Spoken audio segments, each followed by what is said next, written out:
guys, what's up? It's me, Thomas. Tonight we're back here with Josh Scorcher. Tonight, well, I hope you're ready to outwit the bosses, because we got the top 10 smartest bosses. So, when you think you can go a pattern, they switch it up. So, let's see who makes it through. Be sure to like, subscribe for more. Hope you enjoy. Let's see who can outsmart us. Remember, no IQs. Just gotta be able to smite the gameplay.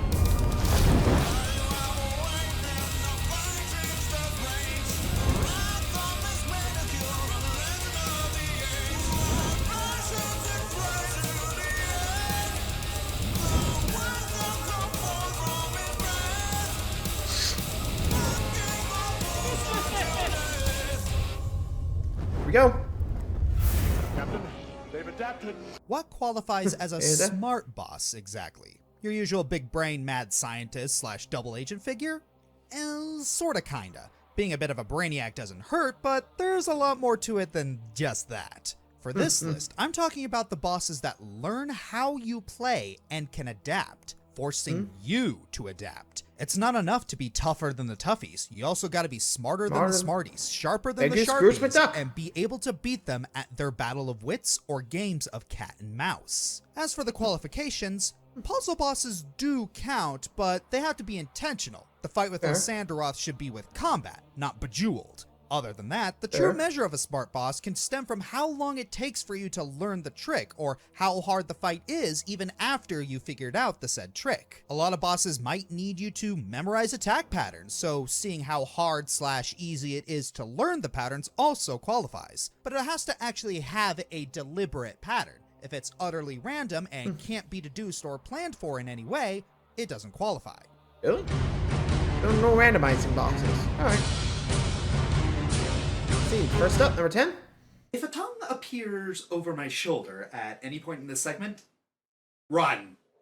Okay. So you grab the recently released Skyward Sword HD, or bought the original, and you finally get to the first dungeon. You pick up the beetle, this weird flying toy that can pick up items for you, and you wonder, how am I going to use this for the first boss? You get to the end of the forest temple, expecting to find some sort of giant plant, and instead, you find a pretty boy actor cosplaying as a Twilight vampire. Okay. Well, you know who this guy is. As far as first bosses go, Girahim is unconventional for Zelda games, but that's what makes him one of the more interesting ones. Girahim breaks the formula by, instead of using the dungeon item to fight him, he will test your skill of the game's unique sword gameplay, forcing you to read his attacks and swing your sword accordingly. He has his hand out, attack the back of it. He launches a row of crystals at you, swipe in the direction of the wave. And if you aren't careful, he can steal your sword and do massive damage to you, all the while taunting you as being obvious. He then switches his style by bringing out a sword of his own. Make sure to strike him where he isn't guarding and to dodge at the right moment to counter his attacks. The other two fights with him later in the game follow a similar pattern, with him switching style throughout the fight. But by those points, you'll be more used to Skyward Sword's gameplay. Speaking of the gameplay, this is where the battle can become a bit wonky. While the motion controls work for the most part, they can be a bit buggy, causing this fight to feel less smart at points and more, I want to break my TV by throwing my controller at it. And even though I am focusing on the first fight with Girahim, all three battles with him do follow this formula, and they are all easy-ish, especially after having spent so much time getting immersed into how Skyward Sword works, and maybe a few of the patterns and how the game has been designed for you to interact with it. Hence, why he is low. Still, when you do finish him off, you can feel satisfied, not only because you feel like you learned something about fighting smarter, but also knowing it was you plunging the sword into him. Or you could be using the non-motion controls on the Switch version. That's great too, I guess. Fair. Well, so far no tongue. Number 9, coming up. When it comes to strategy-driven games, you don't always find bosses that are particularly smart, more that you have to strategize your way around the boss or their minions to reduce consequences.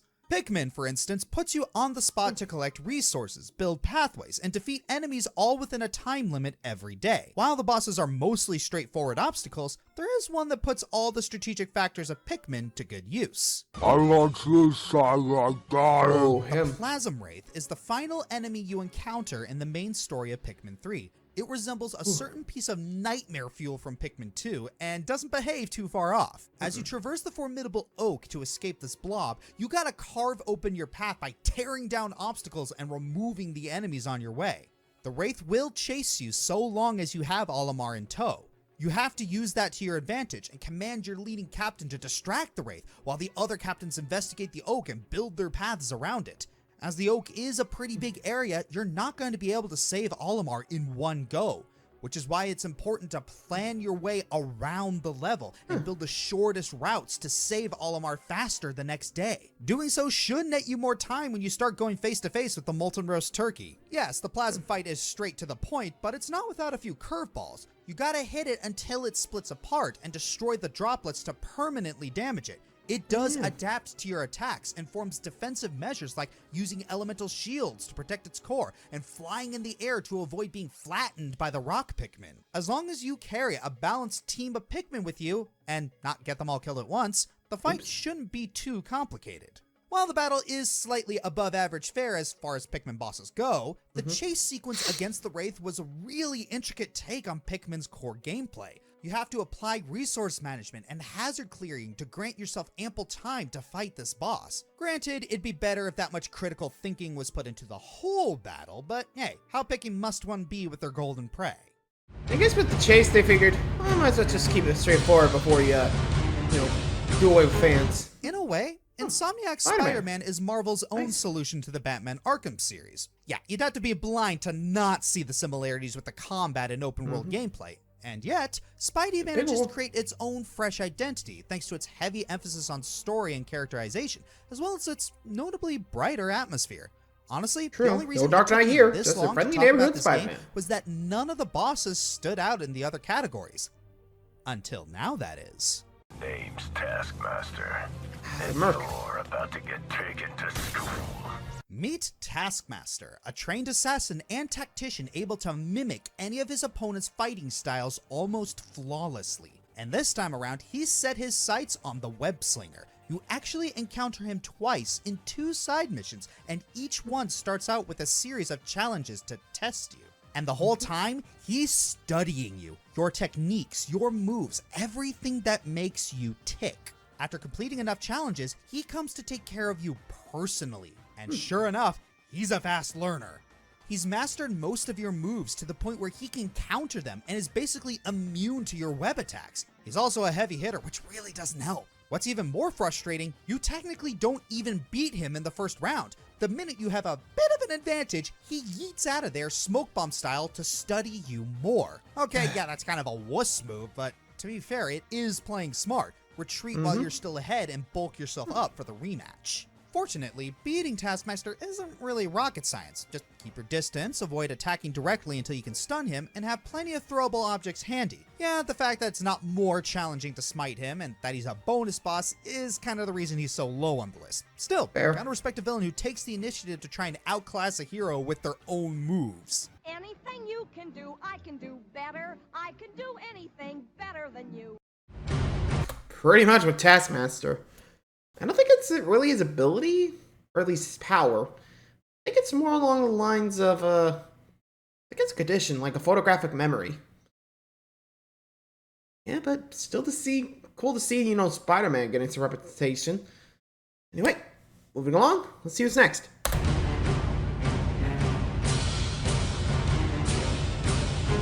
Well, if there's any game on this list that makes you think more on your feet than the others, at least about your sanity, then Pony Island is numero uno. Oh boy, this entire game is friggin' weird, and honestly, most of the bosses make you attempt to think out of the box to be able to beat them. But there's one boss that stands above all the rest, as the one to not only test your knowledge, but your sanity as well. Being a self-proclaimed more sophisticated AI than the other demons trying to kill you, Asmodeus decides he wants to play a game with you. The rule is simple. Keep your eyes on him. How would he enforce such a thing? It's trickier than you think. You need to answer his questions correctly and ignore the weird mind games he does, like pretending to crash the game or hacking your friends list. If you aren't careful, he will crash the game for real, and you will need to begin this battle of wits again. And that's pretty much it. The battle itself is pretty short. but it tests your mind in a way that other bosses in the game So it don't. basically and tests other your focus. games don't. It's a psychological battle of wits, talking directly to you, the player, and using the tricks that blur the line between fantasy and reality. As long as you think on your feet and avoid taking Asmodeus seriously, you should be able to win. Though, if you are taking this game seriously at all, then maybe you shouldn't be fighting these bosses to begin with. Did you know the story? Yeah. Number 6. How do you usually take Phoenix, down a right. perpetrator and ace attorney? You question them on the stand, present evidence, prove they're guilty liars, and case closed. Exposing culprits in court is the series tradition we all know and love. But sometimes that's not always the focus. After all, you're not playing as a detective, No, but a got you. defense attorney. It's not your job to discover the facts. It's your job to wield those facts like weapons in the arena of law. As one of a righteous stance, Phoenix always holds up to the virtue of protecting the falsely accused. Otherwise, the case is of no interest to him. So what if he not only has to defend a guilty person, but it's his only option? This ravishing young man is Matt Angard, an action star and defendant accused of murdering his rival, Juan Corrida. Though he seems like a docile fellow, one look at his background should tell you history doesn't smile upon him. The guy spited his ex-girlfriend by leaking the relationship to Juan, who happened to be her boyfriend at the time. He broke up with her as a result, which led to her committing suicide out of heartbreak. Juan would later conspire with Matt's manager, Adrian Andrews, to forge a suicide note and destroy Matt's reputation. It didn't take long before he became the butt of a murder case. Of course, you don't find out about all that until much later, when it's revealed that Matt hired an assassin to do the dirty work of killing Juan for him. The worst part is that Phoenix even thought he could trust the guy, given how he technically didn't lie about not being a murderer. Hey, you. Lying by Come omission. here for a second. I want to talk to you. Okay, so your job is to expose the lying hearts of people, right?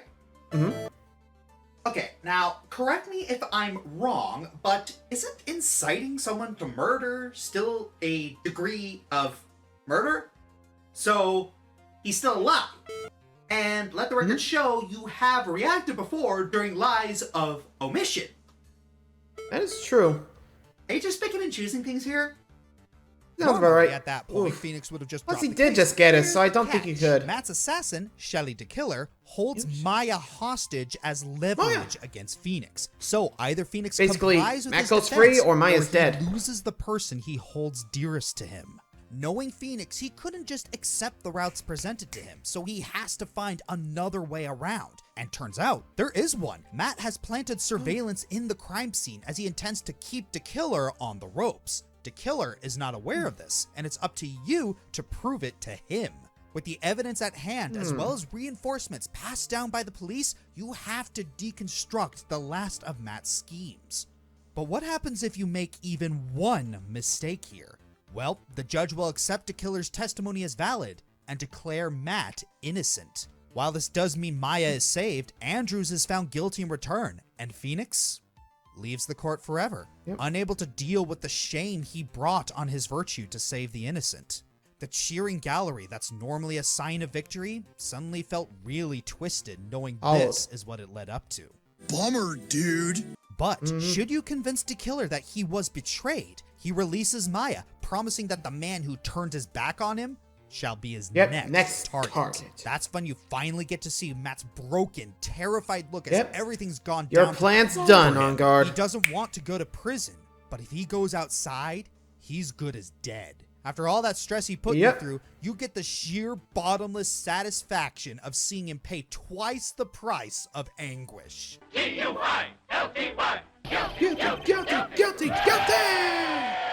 On Guard is a unique boss for this series, as you can't take him down like you have any other witness. You really have to play with the evidence and figure out how to buy yourself time and gain the info you need to come to the right solution, where all of the guilty are punished and all of the innocent are saved. He's not just a devious culprit. Really gotta He watch serves yourself. as a grim reminder of how truly difficult it is for an attorney to keep treading the noble path without making compromising decisions. With good perception skills and only going through situational it, awareness, you may be able to tear this case open. But in most situations, we won't always have that miracle. Pretty much. It's always tricky when you don't know what's gonna cause you to slip up.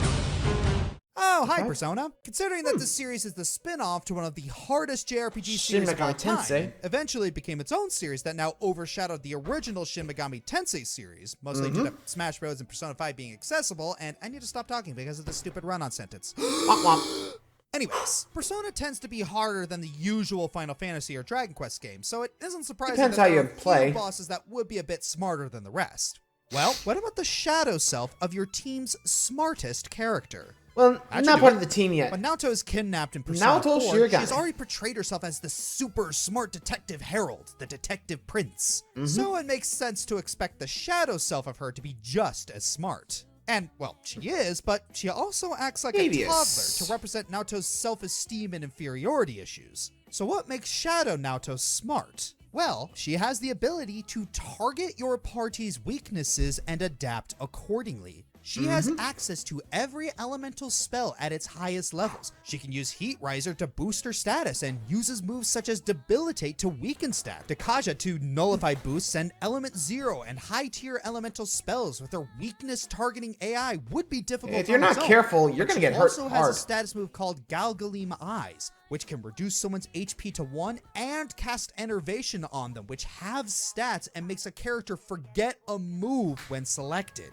To beat her, you need a persona with no weaknesses or resistances like Tam Lin to keep her from exploiting any weaknesses or using Element Zero. Yukiko and Teddy together can keep up with healing, and you should probably stay away from Kanji since she Despite has a the tendency anime, to yeah. focus on him more for some reason. Despite these issues, she isn't that hard. As long as you keep yourself Basically, healed get a and hard have hitter, get some neutral healing, personas, you should be make sure fine. you stay away But from due to her weaknesses, varying you're good to go. tricks, unique AI, and personality, she is a smart boss in more ways than one. And you get the final member Does of make the me wonder detective what crew. my shadow self would be like.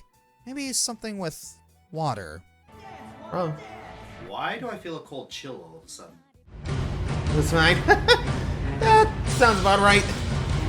Water to put out the fire, Once upon Josh a time, Scorcher. Pokemon seems so simple, right? Have the stronger Mm-hmm. Pokemon, earn badges, beat the Elite Four, and moan about how it took Ash 20 years to finally win a league.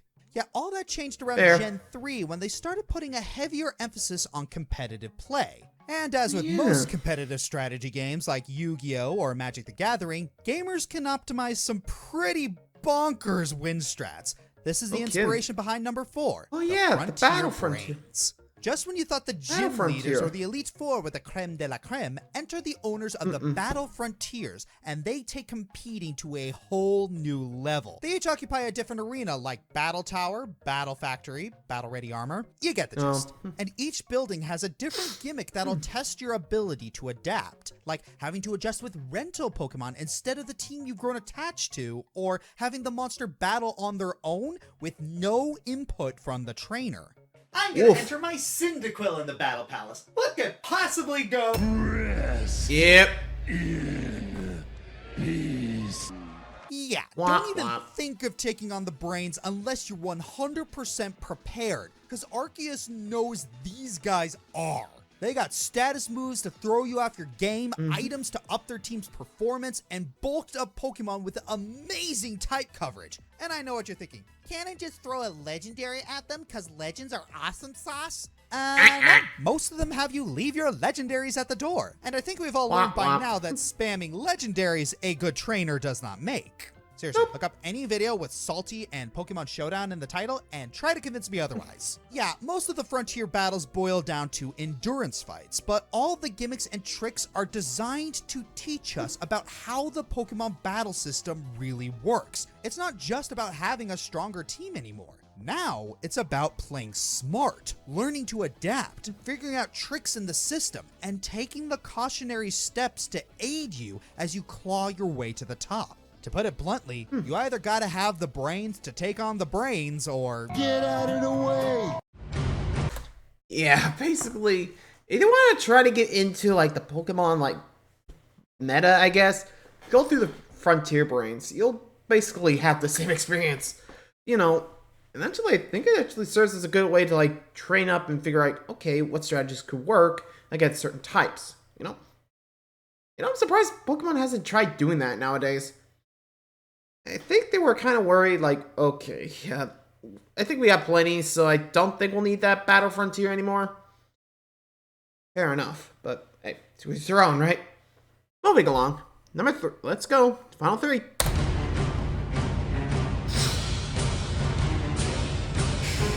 Ah, Mr. Freeze. How it began, how it's going now, Mm-hmm. and the bumps Damn. in between. I already covered much. Mr. Freeze in my Ice Bosses list, and even then, we all know his story by now. Arguably the most tragic Batman villain, dragged into a life of crime for trying to protect his beloved Nora. Needless to say, his debut to the Arkham series through Arkham City was phenomenal, all the way down to his boss fight. Just to set the scene, Freeze learns that his wife has been abducted by the Joker, so he makes Batman an offer he won't let him refuse. Either bring him his beloved wife or...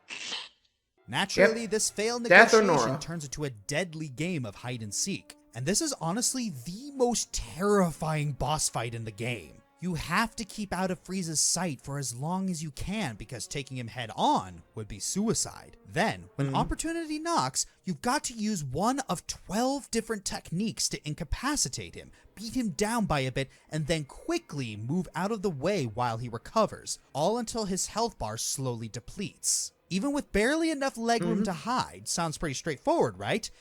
Well...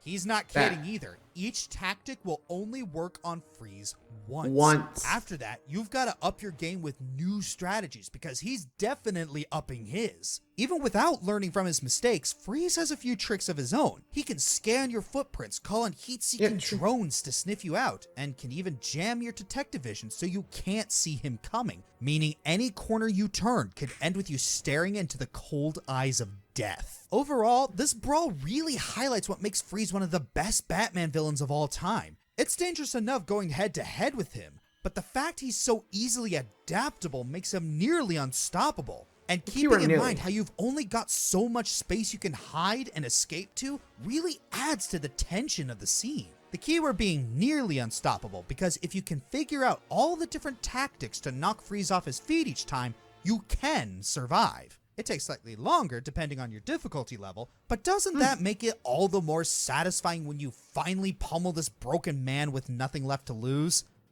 Okay, maybe don't quote me on that. Yeah, stop. Yeah, I might want to stop before you get yourself in trouble. Number 2. Long, drawn-out boss fights are generally frowned upon in games, and it's not hard to see why. More often than not, they're just damage sponges that are more tedious than challenging. Maybe that's a countdown I can do in the future. Fortunately, there is a way to make them work. There are plenty of bosses from Metal Gear that could have made this list. Psycho Mantis with his fourth wall puzzle of a fight was certainly a contender, but let's not kid ourselves. Look no further than the End from Metal Gear Solid 3. The End is an interesting character. Given that he's well over 100 years old, he has several lifetimes worth of experience as a sniper. His goal in the story Basically, isn't one way to or another, kill it Snake, was his final it's fight. to experience one last epic battle. Heck, he never actually kills you, he pulls a papyrus and just captures you. As a veteran of several wars, the End is an absolute master of a sniper and can fight for days on end. And due to his parasite, he has natural camouflage and can even conduct photosynthesis. Now you can eat sunlight. And as I implied before, this battle is long. It can very easily take over an hour. So what makes it work? Well, it's simple. There's no wrong way to fight. Sort of. You have plenty of different options to take the End on. You can track his breathing, you can follow the sound of his rifle, you can even kill his spotter to change his AI. It is a true battle of wits, like Predator, but less horror, but still the same amount of foreign accents. This fight could have easily been a frustrating game of needle in a haystack. Fortunately, thanks to the End's clever AI and all the different options you have, it's easily one of Metal Gear's best. Of course, if that's too difficult for you, you can always take the easy way out. You can either kill him beforehand, or simply save, advance your system clock, and the End will be dead from old age. The end. Yep. Pretty much. Metal Gear usually has his Zexu, way. Kingdom Hearts 2. These little mini-games really make you think on your feet, even if they can be a little gimmicky. Dr. Zomboss, Plants vs. Zombies. Thought you had trouble playing at your defense before? Now try a giant robot that can make anything happen. Metaton, Undertale. He actually encourages you to understand your acts and use them where it helps, while he adapts his misdirection fighting style throughout the fight. Bowyer, Super Mario RPG, Legend of the Seven Stars. He can actually disable buttons on your controller. Forget breaking the fourth wall, Bowyer's weaponized it. Diggernaut, Metroid Samus Returns. Extremely diverse set of attacks and will force you to get creative using your morphs and Spider Ball. And number 1? For our number 1 pick, we've chosen the most terrifying brainiac of all. A walking, hissing war machine that can learn your every move, and if it catches wind of you, you're as good as dead. That's right. Our number 1 smartest boss is... Stop. Xenum. Not so fast, y'all.